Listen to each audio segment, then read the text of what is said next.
अस्सलामुअलैकुम dear students.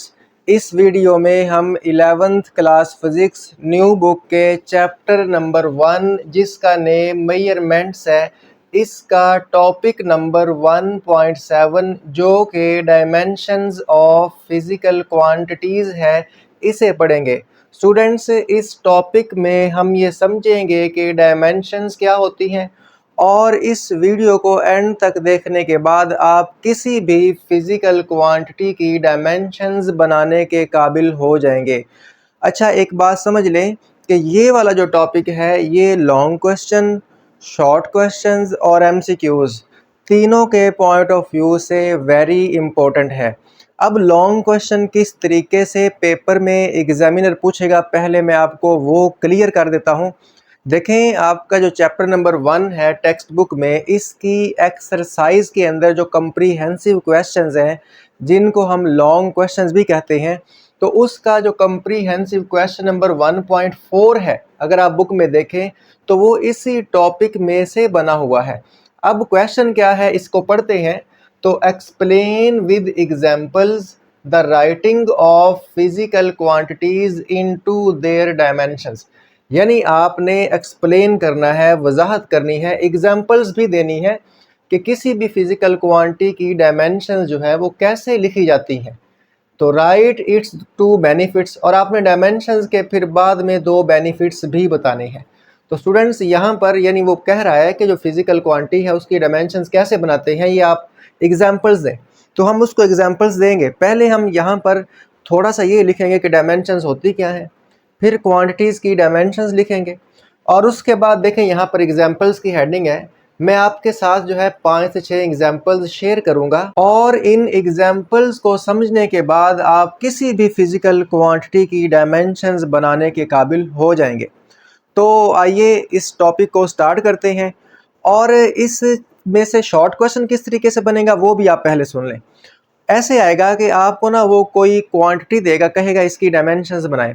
Right the dimensions of pressure, viscosity, energy, work, कोई भी आपको क्वांटिटी देगा और उसकी वो डायमेंशंस बनवाएगा।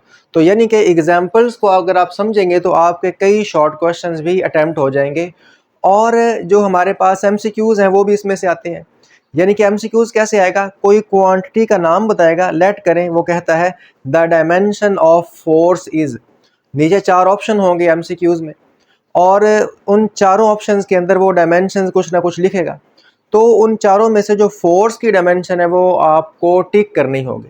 तो यानी कि ये एमसीक्यूज़ के लिए भी, शॉर्ट क्वेश्चंस के लिए भी, और लॉन्ग क्वेश्चन तो मैंने आपको बता ही दिया इम्पोर्टेंट है। तो इसलिए आपने वीडियो को एंड तक देखना है ताकि आप इसका कॉन्सेप्ट क्लियर कर सकें और ये टॉपिक अच्छे से डीपली अंडरस्टैंड कर सकें।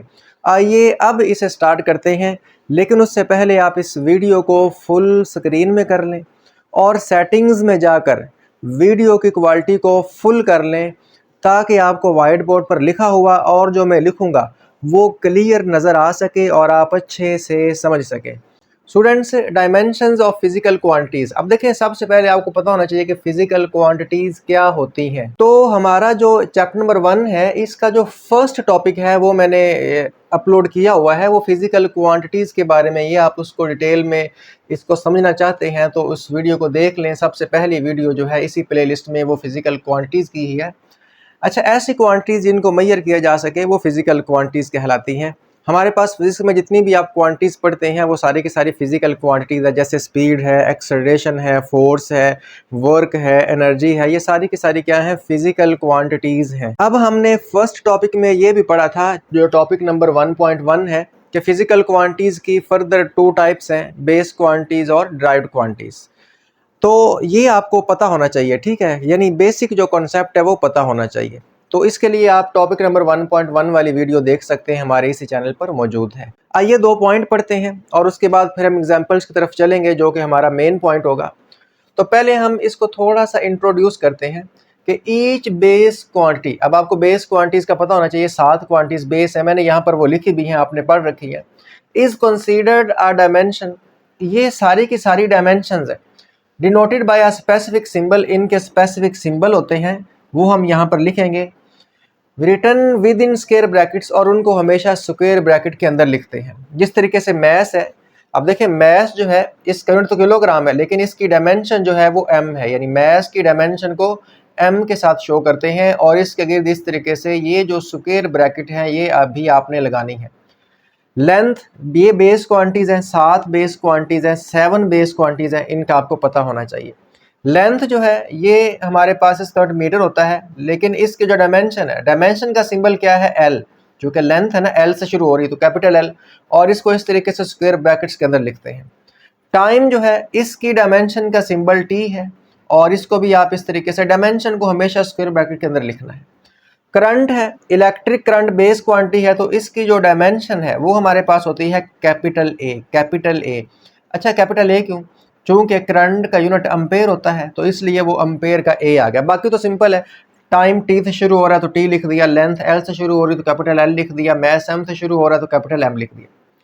टेम्परेचर, टेम्परेचर की जो डायमेंशन है वो है के, ठीक है, कैपिटल के आएगा। अच्छा जी के क्यों? चूँकि आप जानते हैं कि टेम्परेचर का SI यूनिट केल्विन होता है, इसलिए इसको के साथ शो करते हैं। इंटेंसिटी ऑफ लाइट जो है इसका सिंबल जे है, ठीक है, इसका सिंबल क्या है, जे है। और अमाउंट ऑफ सब्सटेंस, चूँकि इसका यूनिट मोल होता है, ये नंबर को शो करता है ना कितने पार्टिकल्स या एटम्स है, तो इसलिए इसका सिंबल हमारे पास कैपिटल एन होता है।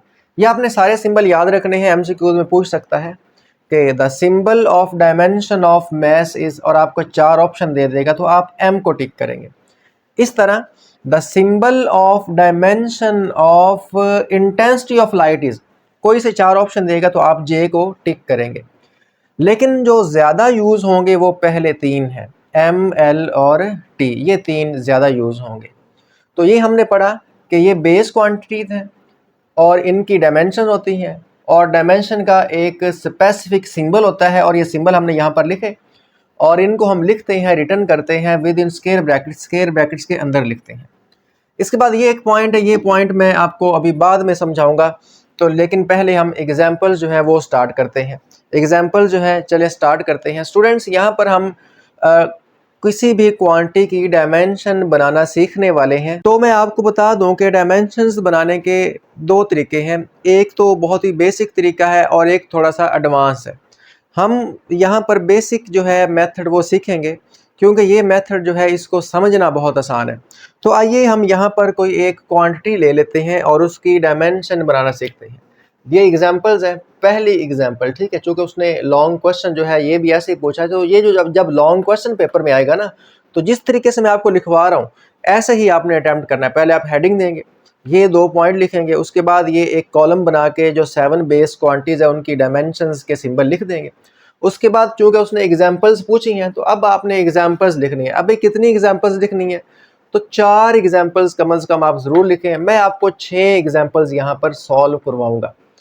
पहली जो एग्जाम्पल है, लेट करें हम स्पीड की डायमेंशन निकालते हैं। किसकी डायमेंशन? स्पीड की। अब देखिए इसके ना स्टेप है, ठीक है, इसको हम स्टेप वाइज सॉल्व करते हैं। जिस भी क्वांटिटी की आपने डायमेंशन निकालनी है ना, सबसे पहले आप उसका फॉर्मूला लिखेंगे, ठीक है। इसके 3 स्टेप्स हैं। जिस क्वांटिटी की डायमेंशन निकालनी है स्टूडेंट्स, पहले क्या करेंगे, पहले उसका फॉर्मूला लिखेंगे। ये बहुत ही इंपॉर्टेंट चीज़ें हैं, अब आपने इसको समझते ही जाना है। अब देखिए स्पीड का फार्मूला आप जानते हैं, स्पीड जो है वो हमारे पास इक्वल होती है, स्पीड क्या होती है, distance over time. Distance per unit time is called speed. ये आपने मैट्रिक क्लासेस के अंदर भी स्पीड का फार्मूला पढ़ रखा है। अब हम इसको सिंबॉलिक फॉर्म में लिख लेते हैं। स्पीड का सिंबल v होता है। स्पीड जो डिस्टेंस है उसको आप s के साथ शो करते हैं और टाइम को आप t के साथ शो करते हैं। तो मतलब हमने फॉर्मूला लिखना है, आप इसका डायरेक्ट ये नीचे वाला फॉर्म लिखिएगा। पहले मैंने इसको वर्ड में लिखा, फिर सिंबल में लिखा। दूसरा स्टेप ये है कि आप फॉर्मूला से यूनिट निकालें। क्या निकालें? यूनिट, ठीक है। तो आइए अब हम इसका यूनिट निकालते हैं। यानी अब हमने स्पीड का यूनिट फाइंड करना है। तो किसका यूनिट? यानी कि यूनिट ऑफ स्पीड। स्पीड को किससे शो करते हैं? v से। अच्छा जी, स्पीड का यूनिट किसके कल होगा? डिस्टेंस का यूनिट ओवर टाइम का यूनिट। डिस्टेंस का यूनिट क्या होता है? मीटर होता है, तो आप m लिख दें। ओवर टाइम का यूनिट सेकंड होता है, तो आप s लिख दें। इसके बाद नेक्स्ट स्टेप के अंदर हम ले लिखते हैं यूनिट ऑफ स्पीड, यानी स्पीड का सिंबल v है ना, ये m आप वैसे ही लिख लें। देखिए अगर किसी चीज़ की पावर ना हो तो उसकी पावर क्या समझ जाती है, 1 समझ जाती है। तो ये s की पावर 1 है। अगर मैं इसको ऊपर लेकर जाऊंगा तो आप जानते हैं अगर मैं इसको ऊपर लेके जाऊंगा तो जो पावर का साइन है वो चेंज हो जाएगा, वो हो जाएगा -1। तो स्टूडेंट्स पहले फार्मूला लिखें। फार्मूला से आपने यूनिट बनाना है। जब यूनिट बन जाएगा तो यूनिट से आप क्या बनाएंगे, डायमेंशन बनाएंगे। यूनिट से डायमेंशन बनाएंगे। तो अब यहाँ पर आप डायमेंशन की हेडिंग दें, ठीक है, इस तरीके से डायमेंशन की हेडिंग दें और लिख दें the dimension of speed is, या the dimensional formula of speed is. अब देखें डायमेंशन को हमेशा किस में लिखते हैं, स्क्वायर ब्रैकेट के अंदर लिखते हैं। याद रखें यूनिट होगा तो डायमेंशन आप ऑटोमेटिक फाइंड कर सकते हैं। इसमें देखें क्या है, सबसे पहले है मीटर। मीटर क्या होती है, लेंथ। मीटर क्या है, लेंथ। तो लेंथ का सिंबल क्या होता है, एल, तो आप एल लिख दें यहाँ पर। उसके बाद है सेकंड। सेकंड क्या होता है, टाइम। सेकंड किसका होता है, टाइम। तो टाइम की जगह पे आप क्या लिखेंगे, कैपिटल टी लिखेंगे। लेकिन चूंकि सेकंड की पावर -1 है तो आप टी की पावर भी क्या लगा देंगे, -1। तो इस तरीके से आप डायमेंशन फाइंड करेंगे। फार्मूला, फार्मूला से यूनिट, यूनिट से डायमेंशन। तो ये था हमारे पास बेसिक से स्टेप। अब हम इन स्टेप्स को मजीद दोहराएंगे ताकि हम इस कॉन्सेप्ट को मजीद थोड़ा सा आगे जाके समझें। अब हम यहाँ पर जो दूसरी एग्जाम्पल है ना, आपकी बुक के अंदर 3 एग्जाम्पल्स दी गई हैं, हम उनको यहाँ पर सॉल्व करते हैं। जो सेकंड एग्जाम्पल दी गई है वो है एक्सेलरेशन की, ठीक है, किसकी, एक्सेलरेशन। तो स्टूडेंट्स जस्ट आपको 3 स्टेप याद रखने हैं। पहले जिस भी, ये फिजिकल क्वांटिटी है, ये भी फिजिकल क्वांटिटी है, जिस भी फिजिकल क्वांटिटी की आपने डायमेंशन निकालनी है पहले आपने उसका फॉर्मूला लिखना है। अब देखिए आप जानते हैं कि एक्सेलरेशन क्या होता है।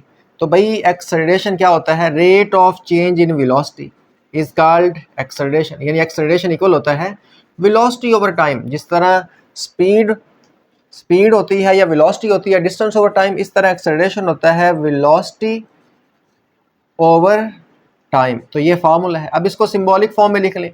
यानी क्या आएगा कि एक्सेलरेशन को आप ए के साथ शो करें, वेलोसिटी को वी के साथ या स्पीड को वी के साथ, और टाइम को आप टी के साथ शो करेंगे। तो ये आ गया।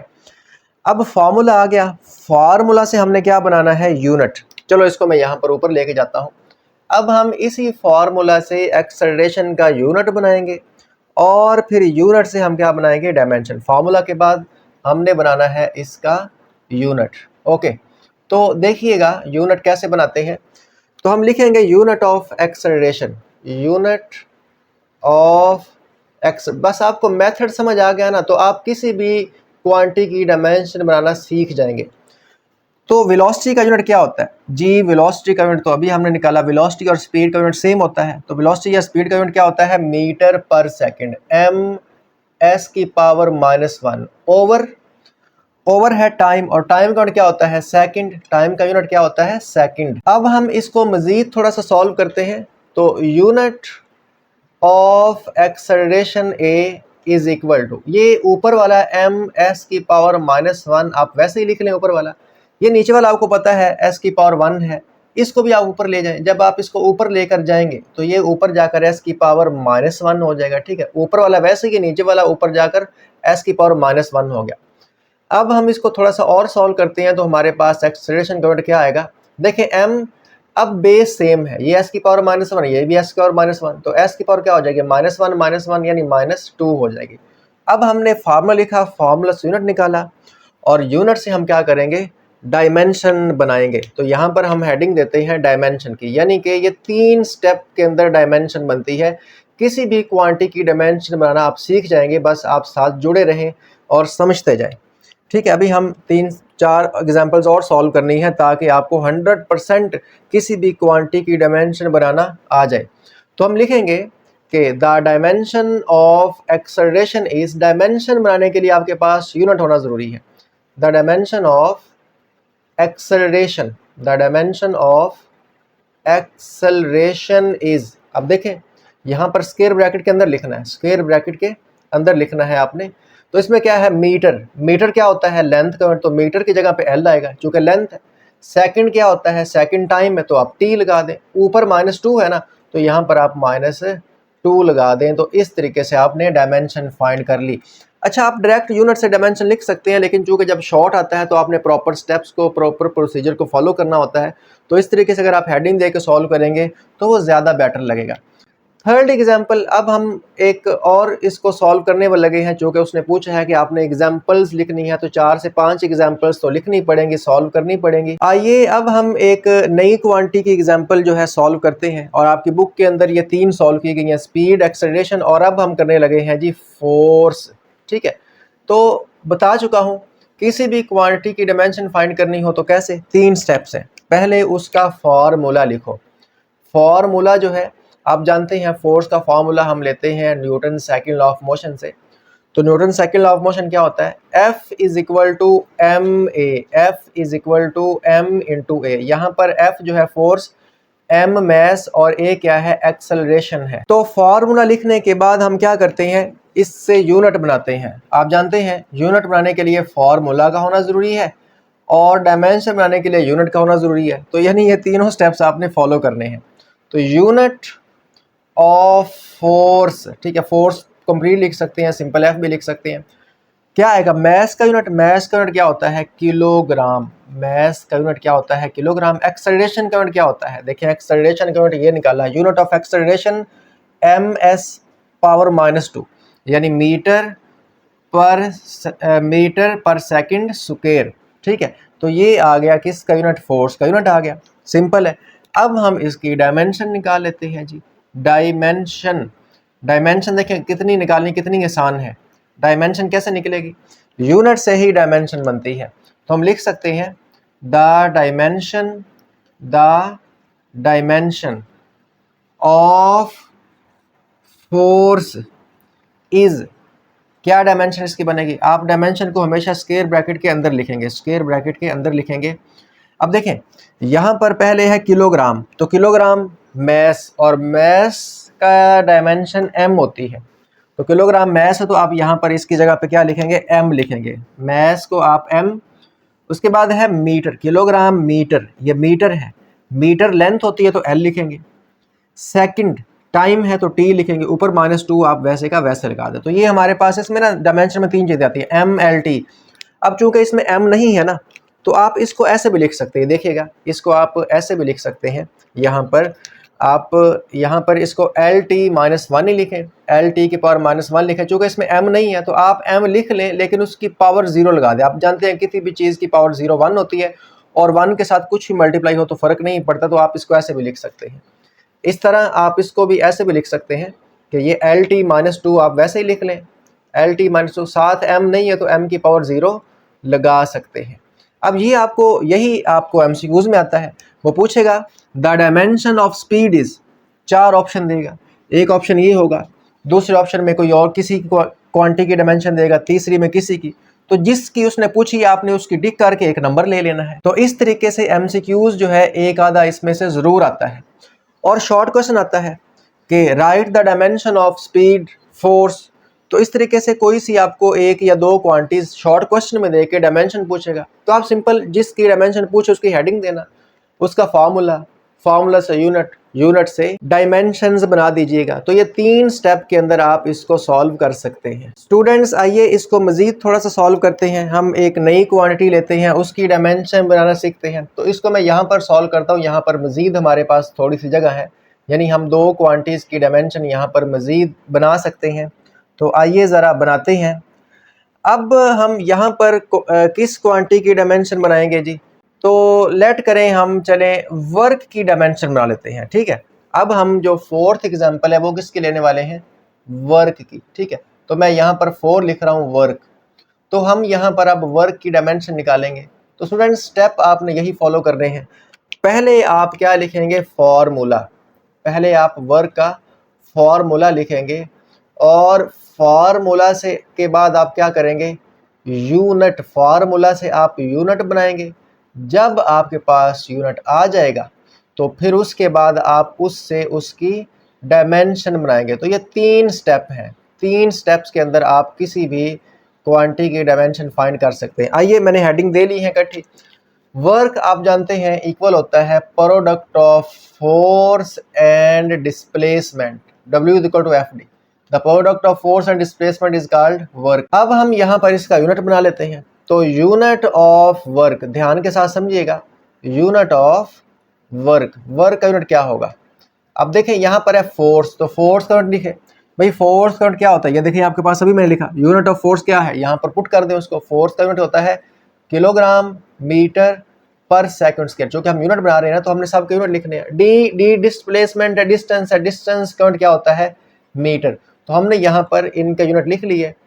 फाइनल इसका स्टेप करते हैं, तो unit of work, unit of work जी, यूनिट क्या आएगा देखें ज़रा, किलोग्राम वैसे लिख लें। अब ये वाला मीटर और ये वाला मीटर, मीटर और मीटर मीटर का स्क्वायर बन जाएगा, और ये s की पावर -2। तो लीजिए हमारे पास वर्क का यूनिट आ चुका है।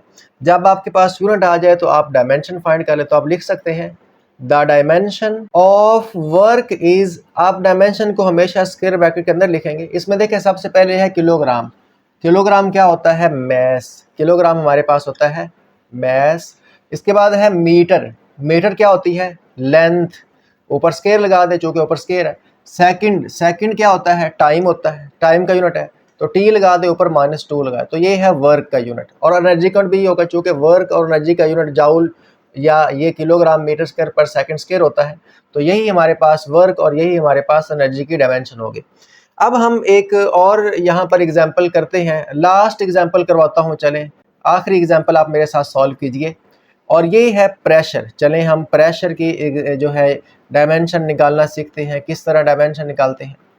देखें आपके पास कोई भी क्वांटिटी हो तो आपको उसका फार्मूला आना चाहिए।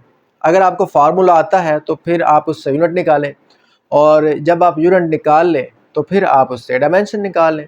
तो यानी कि कोई भी क्वांटिटी हो तो आप उसकी डायमेंशन अब निकाल सकते हैं। जस्ट आपको ये 3 स्टेप्स को फॉलो करना है। यूनिट निकालना है, और यूनिट कहाँ से निकालना है, फार्मूला होगा। तो जब यूनिट निकल आएगा तो फिर आप उस यूनिट को देखकर इजीली डायमेंशन लिख सकते हैं। आप देख रहे हैं कि ये सारी यूज़ नहीं हो रही, सिर्फ पहली 3 ही यूज़ हो रही हैं। तो आपकी कंप्लीट जो फिज़िक्स है आपके लेवल की, यानी हमारे पास जो इंटर की फ़िज़िक्स है, इसमें MLT यानी मैस, लेंथ और टाइम, इन तीनों की डायमेंशन ज़्यादा यूज़ होती है। लेकिन आपने सारी याद रखनी है, क्योंकि MCQs के अंदर मैंने शुरू में बताया था कि ये पूछी जा सकती हैं। तो आइए पहले हम प्रेशर का फार्मूला लिख लेते हैं। देखिएगा यहाँ पर हमने इसको पूरा भी करना है, फार्मूला, ठीक है, समझते जाइएगा, ठीक है। तो फार्मूला क्या है जी, प्रेशर क्या होता है, प्रेशर इक्वल होता है force per unit area, force per unit area is called pressure. आपने इसको मैट्रिक क्लासेस में पढ़ रखा है। अब फार्मूला बन गया, तो फार्मूला से क्या बनाएंगे, यूनिट बनाएंगे, फार्मूला से यूनिट बनाएंगे। तो यूनिट ऑफ प्रेशर, भाई प्रेशर का यूनिट क्या बनेगा, प्रेशर लिख लें या पी लिख लें, फोर्स का यूनिट ओवर एरिया का यूनिट। अब फोर्स का यूनिट क्या होता है, तो भाई आपने ये देखें, ये फोर्स का यूनिट ये निकाल रखा है, यूनिट ऑफ फोर्स यहाँ पे पुट कर दें, होता है किलोग्राम मीटर पर सेकंड स्क्वायर। अब आप में से बहुत बच्चों के जहन में क्वेश्चन आ रहा होगा सर फोर्स का यूनिट तो न्यूटन होता है, तो भाई न्यूटन ही किसके इक्वल होता है, किलोग्राम मीटर पर सेकंड स्क्वायर, यानी फोर्स का न्यूटन, और न्यूटन किसके इक्वल आएगा, MA के यूनिट के। और ओवर हमारे पास एरिया है, एरिया का यूनिट क्या होता है बताएं, मीटर स्क्वायर होता है, एरिया का यूनिट क्या होता है, मीटर स्क्वायर। तो फोर्स का यूनिट किलोग्राम मीटर पर सेकंड स्क्वायर, एरिया का यूनिट क्या होता है, मीटर स्क्वायर। अब इसको हम थोड़ा सा नीचे सॉल्व करते हैं, इसके स्टेप्स कंप्लीट करते हैं। Unit of pressure P is equal to, ये देखिएगा कि किलोग्राम मैंने लिख लिया, मीटर पर सेकंड स्क्वायर, ऊपर वाला मैंने वैसे का वैसे ही लिख लिया, ऊपर वाला वैसे का वैसे ही आ गया। ये m की पावर 2 है, जब आप इसको ऊपर लेकर जाएंगे तो ये m की पावर क्या हो जाएगी, -2। अब इसको मज़ीद 2 स्टेप्स इसके लगेंगे। Unit of pressure is equal to kilogram, अब देखें ये m की पावर 1 है, अगर पावर ना हो तो 1 लगा सकते हैं, ये m की पावर -2 है, तो पावर ऐड कर दो, अगर बेस सेम हो तो पावर ऐड होती है, 1 - 2 क्या होता है, -1, 1 में से 2 माइनस करेंगे तो -1 आएगा, और ये s की पावर -2। तो अब हमने यूनिट निकाल लिया। अब आप ज़रा बताएं इसकी डायमेंशन क्या होगी, ज़रा सोचें। तो जी इसकी डायमेंशन हमारे पास बनेगी, देखें यूनिट क्या है, किलोग्राम, किलोग्राम क्या होता है, मैस, यानी कि मैस m। उसके बाद है मीटर, किलोग्राम मीटर, ये m मीटर को शो कर रहा है, तो मीटर क्या होती है, लेंथ। अब चूँकि उसके ऊपर पावर -1 है तो यहाँ पर पावर -1 लगा दें। उसके बाद है सेकंड, सेकंड क्या होता है, टाइम, t लिखें, और ऊपर पावर क्या लगा दें, -2 लगा दें। तो ये बन गई जी डायमेंशन। अब स्टूडेंट्स, मोस्टली स्टूडेंट्स गलती क्या करते हैं वो भी सुन लें कि वो डायमेंशन तो लिख देते हैं लेकिन स्क्वायर ब्रैकेट लगाना भूल जाते हैं। अगर आप ये जो स्क्वायर ब्रैकेट्स लगी हैं अगर आप इनको नहीं लगाएंगे तो आपकी डायमेंशन क्या हो जाएगी, रॉन्ग हो जाएगी। तो स्टूडेंट्स देखिए, मैंने आपके सामने डायमेंशन बनाना आपको सिखला दी। कोई भी क्वांटिटी हो, फर्क नहीं पड़ता, कोई भी क्वांटिटी हो, आप जस्ट उसका फॉर्मूला लिखें और फॉर्मूला से यूनिट कैसे निकालते हैं मैं आपको 5 एग्जांपल्स दे चुका हूं। यूनिट निकाले, जब यूनिट आ गया तो फिर डायमेंशन निकालना चुटकियों का काम है। अच्छा, अगर आपको डायरेक्ट यूनिट ही पता हो तो फिर आप उसकी डायमेंशन फ़ौरन से देख सकते हैं। तो यानी कि आपको यूनिट भी आना चाहिए और आपको फार्मूलाज भी आना चाहिए। मैंने आपको बताया था कि ये पॉइंट आपको मैं लास्ट पे समझाऊंगा कि डायमेंशन जो है ये क्या शो करता है, qualitative nature of physical quantity. ये पहला जो है ये तो आपको समझ आ गया कि हर क्वांटिटी की डायमेंशन होती है और उसके स्पेसिफिक सिंबल हैं जो कि MLT हैं, जिनको हम स्क्वायर ब्रैकेट्स के अंदर लिखते हैं। यहाँ पर हमने लिख भी लिए सारे के सारे, ठीक है। ये जो डायमेंशन है ना, ये हमें क्वालिटी बताती है, क्वांटिटी नहीं बताती। लेट करें मैं आपको बोलता हूँ कि मेरे पास जो मैस है ना वो 5 किलोग्राम है, 5 kg है, या मेरे पास जो मैस है वो किलोग्राम में है, तो आपको फ़ौरन पता चल जाएगा कि मैस जो है वो थोड़ा ज़्यादा है, चूँकि kg के अंदर काफ़ी मैस होता है। लेकिन अगर मैं आपको बताऊं कि मैस जो है वो मिलीग्राम में है तो आप समझ जाएंगे कि मिलीग्राम जो है ये बहुत थोड़ा सा मैस है, जिस तरह किसी टैबलेट का मैस होता है। अगर मैं आपको बोलूं कि मेरे पास जो मैस है वो नैनोग्राम है, अब नैनोग्राम जो है ये किसी मॉलिक्यूल या एटम का मैस होता है। तो यानी कि ये मैस जो है ना, यूनिट, ये यूनिट है। यूनिट जो है वो क्वांटिटी को शो करता है। जिस तरीके से हैं तो सारे मैस ही हैं, तो सारे मैस ही, लेकिन यूनिट से पता चलता है कि क्वांटिटी कितनी है, यानी क्वांटिटी ज़्यादा है या बहुत कम मैस है। जिस तरह टन है वो भी मैस का यूनिट है, ठीक है। मन है 2 मन 5 मन मैस का यूनिट है, लेकिन शो करता है कि बहुत ज़्यादा क्वांटिटी है। यानी जब हम यूनिट लिखते हैं ना तो यूनिट हमें क्वांटिटी बताता है, लेकिन डायमेंशन हमें क्वांटिटी नहीं बताती, वो हमें क्वालिटी बताती है कि चीज़ क्या है। यानी देखें यहाँ पर ये M आया है, L आया है, यानी इसमें लेंथ है, लेकिन लेंथ क्या है, सेंटीमीटर में है, मीटर में है, किलोमीटर में है, किस में है वो नहीं। यानी सिर्फ ये बता रहा है कि इसमें लेंथ है और इसमें टाइम है। टाइम किस में है, मिनट में है, सेकंड में है, वो हमें नहीं बताता। तो यानी कि ये सिर्फ क्वालिटी बताता है कि कोई भी हमारे पास जो क्वांटिटी है ना वो किन से मिलके बनी है। जिस तरह स्पीड जो है ये सिर्फ लेंथ और टाइम से मिलके बनी है, एक्सेलरेशन जो है ये भी लेंथ और टाइम से मिलके बना है, फोर्स जो है ये मैस, लेंथ और टाइम से मिलकर बना। मैस क्या है, किस जो है यूनिट में है, ये नहीं बताएगा। तो ये सिर्फ हमें क्या बताता है, क्वांटिटी जो है, क्वालिटेटिव नेचर जो है वो बताता है। तो स्टूडेंट्स आप बहुत ही इंपॉर्टेंट बात सुन लें, क्योंकि हम लॉन्ग क्वेश्चन अटेम्प्ट कर रहे हैं। तो उसने पूछा है कि एक्सप्लेन विद एग्जांपल, तो आप पहले ये थोड़ा सा ये लिख दें। इसको लिखने के बाद जो है आप ये टेबल जो है अगर ना भी बनाए तो कोई मसला नहीं है, लेकिन बना दे तो ठीक है, ज़्यादा बेटर है।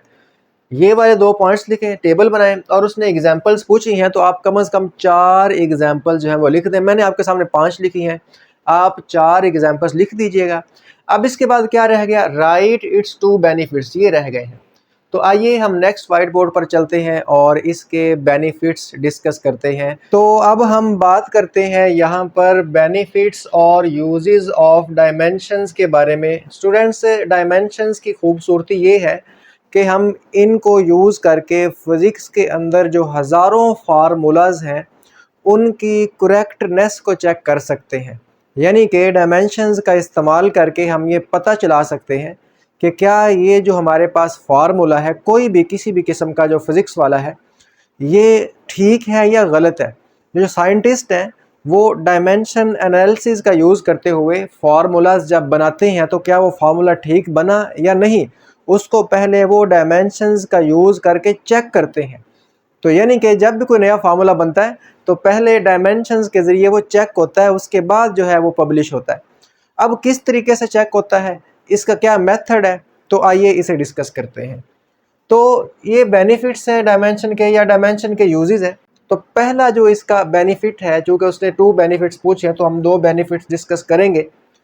Homogeneity of the physical equation, यानी कि कोई भी आपके पास इक्वेशन है, फार्मूला है, वो होमोजीनियस होना चाहिए, यानी दोनों साइडों से उसकी डायमेंशन एक जैसी होनी चाहिए, ठीक है, तभी वो इक्वेशन करेक्ट होगी। अब हमने इस बात को यहाँ पर लिखा है, आइए इसे पढ़ते हैं, और आपने इसे ज़ुबानी याद भी करना है। और जब ये लॉन्ग क्वेश्चन आए तो आपने जो मैंने आपको पहले वाइट बोर्ड पर सारा पढ़ाया वो वाला, उसमें से जो मैंने आपको 5 एग्जाम्पल्स करवाई, 3 से 4 एग्जाम्पल्स लिखेंगे और ये जो दो बेनिफिट्स हैं ये भी आप अपने इस लॉन्ग के आंसर के अंदर एज इट इज लिखेंगे। तो लिखा हुआ है कि using the method of dimensions वाला मेथड यूज करके कॉल्ड द डायमेंशनल एनालिसिस, यानी डायमेंशंस का जो मेथड है इसको एक और नाम भी दिया जाता है डायमेंशनल एनालिसिस का।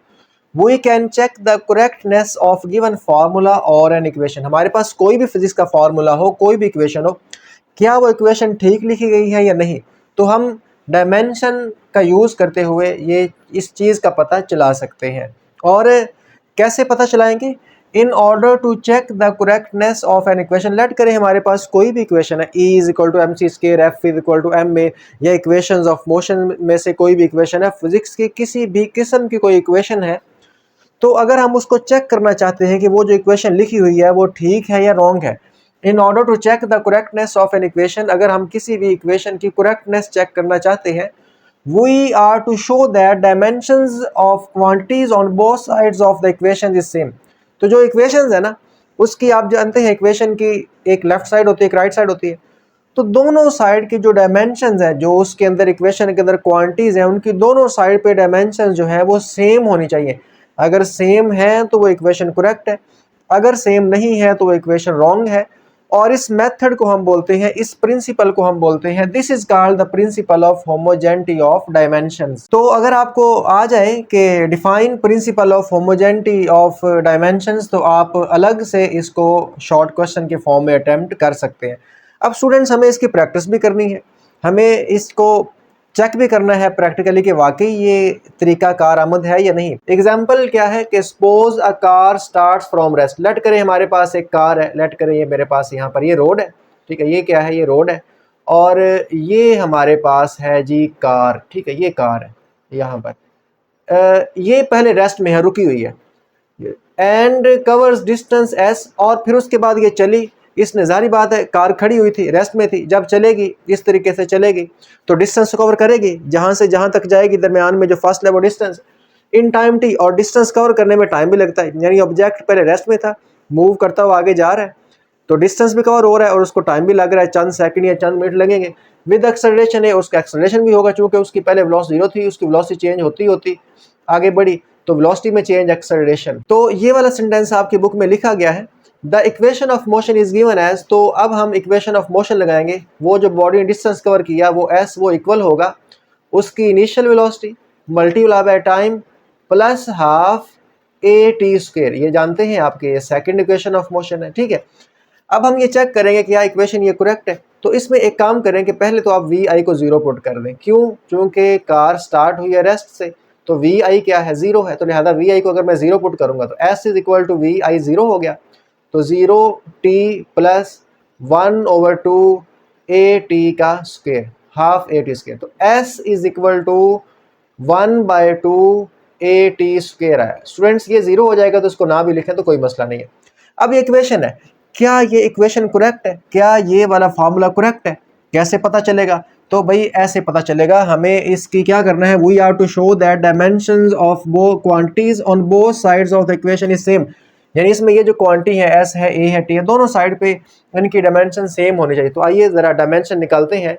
तो राइट, यानी हम राइट करते हैं अबव इक्वेशन, ये जो अभी हमने इक्वेशन लिखी है, S is equal to half A T square in dimension form, in dimension form, यानी इसके अंदर जितनी भी क्वांटिटीज है उनकी हम डायमेंशन लिख देते हैं, डायमेंशंस फॉर्म।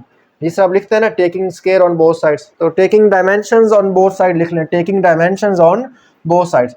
तो एस है, डिस्टेंस की डायमेंशन आप जानते हैं, डिस्टेंस लेंथ है तो एल आएगा, ठीक है ना, डिस्टेंस का मीटर होता है तो डायमेंशन एल होगी। अब 1/2 जो है वो कांस्टेंट है, यहाँ पर लिख लें कि 1/2 जो है इज कांस्टेंट, और constant 1/2 is constant which has no dimension, इसकी डायमेंशन नहीं होती, हमने सिर्फ जिनकी डायमेंशन है वही लिखनी है। ए जो है एक्सेलरेशन है, एक्सेलरेशन की डायमेंशन मैंने आपको जो पिछले बोर्ड में इसी वीडियो में एग्जांपल करवाई, सेकंड एग्जांपल में हम निकाल के आ चुके हैं, LT-2 होती है, जो कि एक्सेलरेशन क्या होता है, मीटर पर second square, metre length second time ऊपर स्क्वायर आता है -2।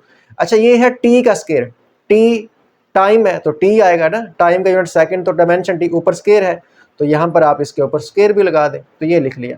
अब देखिए यहाँ पर ये एल वैसे लिख लें, इसको आप कंबाइन करें, ये एल, ठीक है, ये एल का स्क्वायर था। टी की पावर ये -2 और क्योंकि बेस सेम है पावर ऐड होती है, ये +2। अब टी की पावर -2 +2, टी की पावर 0 और टी की पावर 0 क्या होती है, 1 होती है। तो यहाँ पर इस साइड पे लेफ्ट हैंड साइड की डायमेंशन भी L I, right hand side dimension की dimension I. This shows that dimensions on both side of the equation is same, so the equation is dimensionally correct. तो हमें पता चल गया कि इक्वेशन जो है ये डायमेंशनली करेक्ट है। सो दिस इक्वेशन, ये जो इक्वेशन हमने ऊपर लिखी थी s = ½ इज डायमेंशनली करेक्ट। अगर इसकी लेफ्ट साइड की डायमेंशन कोई और आती और राइट हैंड साइड की डायमेंशन डिफरेंट आती तो हम बोलते हैं इक्वेशन वैसे ही रॉन्ग है। तो इस तरीके से हम किसी भी इक्वेशन का पता चला सकते हैं कि वो करेक्ट है या नहीं है। बस इक्वेशन की दोनों साइड से डायमेंशन सॉल्व करो, अगर दोनों साइड पर डायमेंशन सेम आती हैं तो इक्वेशन जो है वो डायमेंशनली करेक्ट प्रूव होती है। और इस प्रिंसिपल को, इस मेथड को हम बोलते हैं principle of homogeneity of dimensions. तो मैंने आपको इसको कंप्लीट अंडरस्टैंड करवा दिया। इसका दूसरा बेनिफिट और इसका जो दूसरा हमारे पास मेन यूज है वो ये है कि डायमेंशंस को यूज करते हुए, डायमेंशंस का मेथड यूज करते हुए हम कोई सा भी फार्मूला जो है वो ड्राइव कर सकते हैं। लेट करें आपने कोई एक एक्सपेरिमेंट किया, एक नई क्वांटिटी बनाई, उसका फार्मूला क्या होगा, तो फार्मूला आप ड्राइव कर सकते हैं, ड्राइविंग द पॉसिबल फार्मूला। अब यहाँ पर ये आपकी बुक वाली ही लाइन है, तो यहाँ पर लिखता है dimensionality can be used to derive a possible formula for a physical quantity. यानी हम किसी भी क्वांटिटी का, लेट करें आपने कोई नई क्वांटिटी डिस्कवर की किसी साइंटिस्ट ने, ये सारी की सारी क्वांटिटीज है, एस डिस्टेंस क्वांटिटी है, वेलोसिटी क्वांटिटी है, टाइम एक क्वांटिटी, एक्सेलरेशन एक क्वांटिटी है, तो नई ये क्वांटिटीज है। तो एक नई क्वांटिटी जो है वो हमने डिस्कवर की, उसका फार्मूला फिर हम क्या बनाएंगे, तो वो हम इसकी मदद से बना सकते हैं by correct estimation of various factor on which the quantity depend. अब हर क्वांटिटी किसी न किसी फैक्टर पे डिपेंड करती है, तो इसको यूज करते हुए हम कोई सा भी फार्मूला ड्राइव कर सकते हैं। कैसे, अगर आप इसको समझना चाहते हैं ना, तो आपकी इसी चैप्टर की जो लास्ट एग्जाम्पल है, एग्जाम्पल प्रॉब्लम्स भी पेपर के लिए इंपॉर्टेंट होती हैं, लॉन्ग क्वेश्चन वाले पोर्शंस में आती हैं, याद रखिएगा इस चीज़ को। तो इस चैप्टर की लास्ट एग्जाम्पल है 1.4 और इस चैप्टर के जो न्यूमेरिकल्स है उसका लास्ट न्यूमेरिकल है 1.8, यानी एग्जाम्पल 1.4 और न्यूमेरिकल 1.8। इसको आप समझे, उसके अंदर आप इसने इसका ये जो यूज़ है इस पे उसने एक एग्जाम्पल और न्यूमेरिकल बनाया। स्टूडेंट्स, मैं आपको एक और मज़े की बात बताता हूँ कि आपकी फर्स्ट ईयर की जो बुक है इसके 12 चैप्टर्स हैं, 12 चैप्टर्स हैं, तो पूरी बुक के चैप्टर्स के न्यूमेरिकल्स और जो चैप्टर के अंदर एग्जाम्पल्स होती हैं वो भी मैंने आपके लिए सॉल्व करके एक अलग प्लेलिस्ट में रख दी हैं। जाइए ज़रा प्लेलिस्ट चेक कीजिए, आपको बेहतरीन तरीके से न्यूमेरिकल्स और एग्जाम्पल समझने को मिल जाएंगे। तो वहाँ पे जाके आप एग्जाम्पल नंबर 1.4 और न्यूमेरिकल 1.8 समझ सकते हैं। तो ये थे हमारे पास इसके यूजेस या बेनिफिट्स। तो यहाँ तक आपका ये लॉन्ग क्वेश्चन कंप्लीट होता है। अगर वो ये वाला लॉन्ग क्वेश्चन दे दे, कॉम्प्रिहेंसिव लॉन्ग क्वेश्चन एक्सरसाइज वाला, तो आप पहले डायमेंशंस को थोड़ा सा एक्सप्लेन करेंगे, फिर आप 3 से 4 एग्जाम्पल लिखेंगे, फिर आप बेनिफिट्स लिखेंगे। अच्छा, बेनिफिट्स के अंदर अगर आप ये एग्जाम्पल ना भी लिखें तो कोई मसला नहीं है, सिर्फ आप इसका एक ये बेनिफिट लिख दें और एक ये लिख दें। यानी कि बेनिफिट्स को अगर आप मैं शॉर्ट करवाना चाहूँ आपको थोड़ा सा कम, यानी सर ये बहुत ज़्यादा है, हमसे इतना ज़्यादा नहीं होता, तो भाई ठीक है, आप वो जो मैंने शुरू में इसको शुरू करवाया था इस वीडियो को, तो वहाँ पर ये मैंने हेडिंग दी थी, हेडिंग के नीचे मैंने डायमेंशंस के 2 पॉइंट्स लिखे थे और टेबल बनाया था। वो आप टेबल ना बनाएं, सिर्फ वो 2 पॉइंट्स लिख दें। 5 एग्जाम्पल्स करवाई हैं, 3 एग्जाम्पल्स कर लें। बेनिफिट्स हैं, ये 2 बेनिफिट्स करें, लेकिन पहले बेनिफिट में सिर्फ ये सेंटेंस लिख दें, ये भी रहने दें, ये भी रहने दें। मैंने क्यों समझाया, चूँकि बुक के अंदर मौजूद है तो मैंने टॉपिक तो पूरा समझाना है ना, सिर्फ ये लिख लें, लेकिन जो सारा करना चाहे उसके लिए सारा उसको करना चाहिए, ठीक है। तो सिर्फ ये लिख दें, ये वाला और ये वाला रहने दें। ये वाला दूसरा बेनिफिट है, इसको इतना लिख दें तो फिर आपको इसके कंप्लीट मार्क्स मिल जाएंगे। यहाँ तक आपने लॉन्ग क्वेश्चन अटेम्प्ट करना है। अब छोटी सी बात रह गई है, छोटा सा लास्ट पे हेडिंग है लिमिटेशंस। तो यहाँ पर हम देखते हैं कि लिमिटेशन ऑफ डायमेंशनल एनालिसिस। तो dimensional analysis can not apply to derive, dimensional analysis को हम नहीं यूज़ कर सकते न्यूमेरिकल कांस्टेंट को फाइंड करने के लिए, हम इसको यूज़ नहीं कर सकते। न्यूमेरिकल कांस्टेंट का मतलब ये है, लेट करें आपके पास फार्मूला टाइम पीरियड का t = 2 आप जानते हैं √L/g, ये सिंपल पेंडुलम के टाइम पीरियड का फार्मूला है। तो इसमें जो 2 है ना, ये जो 2 इसमें है ये कांस्टेंट है, 2 भी कांस्टेंट है, इसकी न्यूमेरिकल वैल्यू है, और पाई जो है इसकी न्यूमेरिकल वैल्यू 3.16 होती है। तो इसके ऊपर डायमेंशन अप्लाई नहीं होती, डायमेंशन इसको यूज़ इसके ऊपर अप्लाई नहीं हो सकती, इसको हम ड्राइव नहीं कर। जिस तरह ये देखें यहाँ पर 1/2 कांस्टेंट था, तो कांस्टेंट के ऊपर डायमेंशन अप्लाई नहीं होती, इसकी लिमिट है, ये सिर्फ फिजिकल क्वांटिटी के ऊपर अप्लाई होगी, वो भी जिसका यूनिट है, जिसका यूनिट नहीं है उसके ऊपर अप्लाई नहीं होगी। काफ़ी सारी ऐसी क्वांटिटीज हैं जिनका यूनिट नहीं होता, जिस तरीके से स्ट्रेन है ना, जिस तरीके से रिफ्रैक्टिव इंडेक्स है, ये कुछ क्वांटिटीज ऐसी है जिनकी डायमेंशन यूनिट ही नहीं होता। तो जिनकी यूनिट नहीं, उनकी डायमेंशन नहीं, तो उनके ऊपर ये वाला फार्मूला, ये वाली चीज़ें अप्लाई नहीं होती। ट्रिग्नोमेट्रिक फंक्शंस, कोई ऐसा फार्मूला जिसके अंदर साइन थीटा कॉस थीटा आ गया, ठीक है, आप जानते हैं कई ऐसे फार्मूलाज हैं, आप इसी बुक के अंदर पढ़ेंगे कि उनके अंदर कॉस थीटा साइन थीटा यानी ट्रिग्नोमेट्रिक फंक्शंस आते हैं। तो अब जारी बात है कॉस थीटा की कोई ना कोई वैल्यू होगी, यूनिट तो नहीं होगा, जब यूनिट नहीं तो उसके ऊपर डायमेंशन भी अप्लाई नहीं होगी। लॉगरिथमिक फंक्शंस, कुछ फार्मूलाज ऐसे हैं जो आप इलेक्ट्रोस्टैटिक्स में पढ़ेंगे जिनमें लॉगरिथमिक फंक्शंस आते हैं, यानी कि नेचुरल लॉग वगैरह आते हैं। अब लॉग जो है वो वैल्यू होती है, उसके यूनिट और डायमेंशन नहीं होती, तो लिहाजा उसके ऊपर डायमेंशन अप्लाई ही नहीं होती।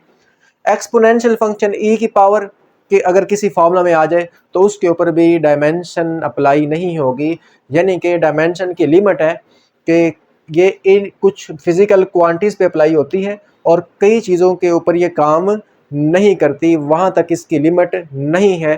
तो ये एक अलग से शॉर्ट क्वेश्चन बन सकता है, आप इसको लिख लीजिए, नोट कर लीजिए कि राइट या discuss the limitations of dimensional analysis. तो आप ये वाले 4 पॉइंट लिख दीजिएगा। तो अब मैं उम्मीद करता हूँ कि आपको ये टॉपिक कंप्लीट अंडरस्टैंड हो गया होगा। स्टूडेंट्स, अगर वीडियो पसंद आई हो, कुछ नया सीखने को मिला हो, तो वीडियो को आप ज़रूर लाइक कर दें और इस चैनल को सब्सक्राइब करें, अपने क्लास फेलोज़ के साथ, फ्रेंड्स के साथ भी शेयर करें ताकि वो भी अच्छे से फिज़िक्स सीख सकें, कॉन्सेप्ट क्लियर कर सकें और आपके साथ एग्ज़ाम्स के अंदर पोजीशंस ले सकें। इसी के साथ ही पढ़ते रहिए, मेहनत करते रहिए। मिलते हैं नेक्स्ट वीडियो में, तब तक के लिए अल्लाह हाफिज़।